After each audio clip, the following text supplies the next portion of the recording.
Assalamualaikum warahmatullahi wabarakatuh. Alhamdulillahi wa kafa wassalatu wassalamu ala habibil mustafa wa ala alihi wa ashabihi ahli tuqa wal wafa. Subhanaka la ilma lana illa ma 'allamtana innaka antal alimul hakim. Rabbi shrah li sadri wa yassir li amri wahlul 'uqdatam min lisani yafqahu qawli.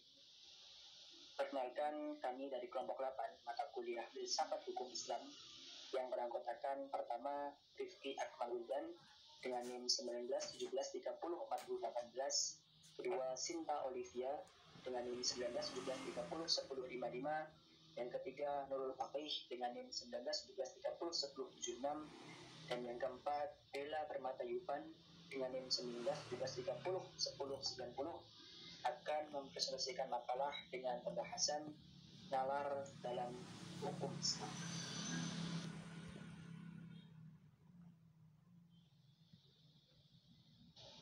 Secara garis besar terdapat 3 nalar hukum Islam, yakni nalar bayani, nalar burhani, dan nalar irfani. Yang pertama, nalar bayani.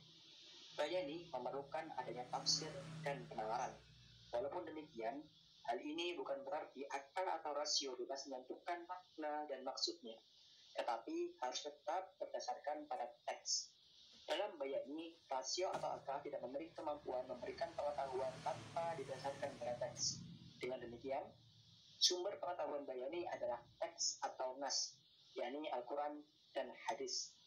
Kenyataan ini pada gilirannya mendorong pembentukan nalar bayani yang tertumpu pada pemeliharaan teks atau nas dan refleksi dalam teks dengan alur operasionalnya yang berada di atas sistem wacana, bukan di atas sistem nalar.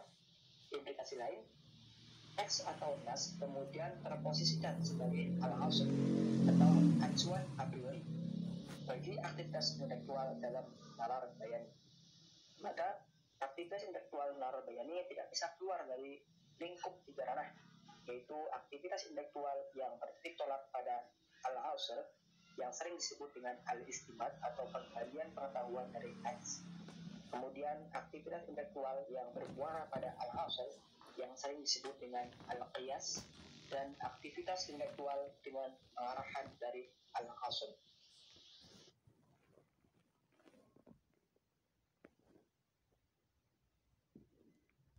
Selanjutnya, saya Sinta Olivia NIM 1917301055 akan membahas tentang nalar burhani.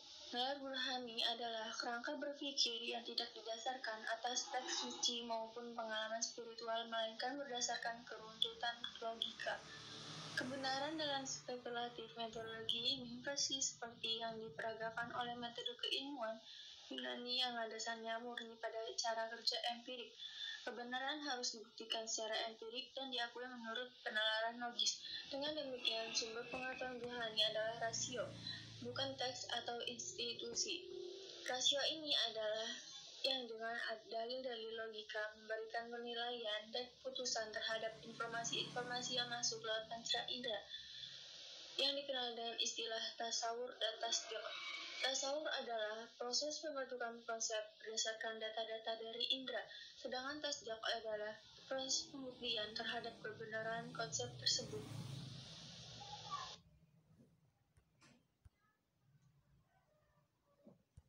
Yang selanjutnya itu ada irfani. Irfani bisa diartikan sebagai pengungkapan atas pengetahuan yang diperoleh lewat penyinaran hakikat oleh Tuhan kepada hambanya setelah adanya olah rohani yang dilakukan atas dasar cinta. Kebalikan dari epistemologi bayani, sasaran bidik irfani adalah aspek esoterik apa yang ada di balik teks. Para ahli berbeda pendapat tentang asal sumber irfani. Pertama, menganggap bahwa irfan Islam berasal dari sumber Persia dan Majusi, seperti yang disampaikan Dosi dan Tok. Alasannya, sejumlah besar orang-orang Majusi di Iran Utara tetap memeluk agama mereka setelah penaklukan Islam, dan banyak tokoh sufi yang berasal dari daerah Khurasan.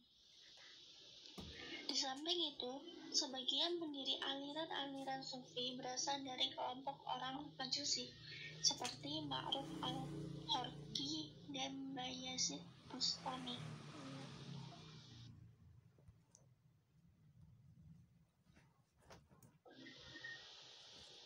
kedua yaitu ada irfani berasal dari sumber-sumber Kristen seperti yang dikatakan oleh von Kramer, Ignace Goldwasser, Nicholson, Asen Palacios, dan O'Leary. Alasannya yang pertama yaitu adanya interaksi antara orang-orang Arab dan kaum Nasrani pada masa jahiliyah maupun zaman Islam.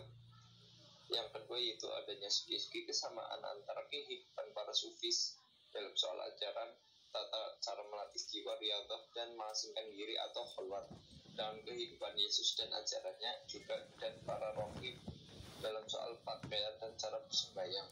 Yang ketiga yaitu irfani ditimba dari India, seperti pendapat Hamdul Hamad. Alasannya yaitu yang pertama, kemunculan dan penyebaran irfan atau tasawuf pertama kali adalah di Khurasan. Yang kedua yaitu kebanyakan dari para sufi angkatan pertama bukan dari kalangan orang Arab seperti Ibrahim Ibnu Adam, Saqib Al-Fal, dan Yahya Ibnu Mu'ad. Yang ketiga yaitu pada masa sebelum Islam, Turkistan adalah pusat agama dan kebudayaan timur serta barat. Mereka memberi warna mistisisme lama ketika memeluk Islam. Yang terakhir yaitu konsep dan metode tasawuf seperti keluasan hati dan pemakaian tasbih adalah praktek-praktek dari India.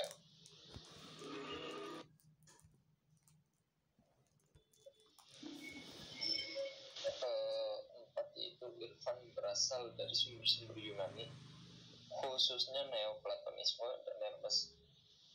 Seperti yang disampaikan oleh O'Leary dan Nicholson, alasannya yang pertama yaitu teologi Aristoteles yang merupakan paduan antara sistem Porphyry dan Proclus telah dikenal baik dalam filsafat Islam. Kenyataannya, Zul-an-Nun dan Al-Misri pada tahun 796 sampai 861 Masehi, seorang tokoh sufisme dikenal sebagai filosof dan pengikut Saint Hellenistik. Al-Jabiri agaknya termasuk kelompok ini. Menurutnya, irfani diadopsi dari ajaran Hermes, sedangkan pengambilan dari teks-teks Al-Quran lebih dikarenakan karena adanya tendensi politik. Sebagai contoh, istilah maqamat yang secara lafzi dan maknawi diambil dari Al-Quran di dalam Quran surat Al-Fusilat ayat 164 identik dengan konsep Hermes dan Mi'raj, yakni kenaikan jiwa manusia setelah berpisah dengan mereka untuk menyatu dengan Tuhan.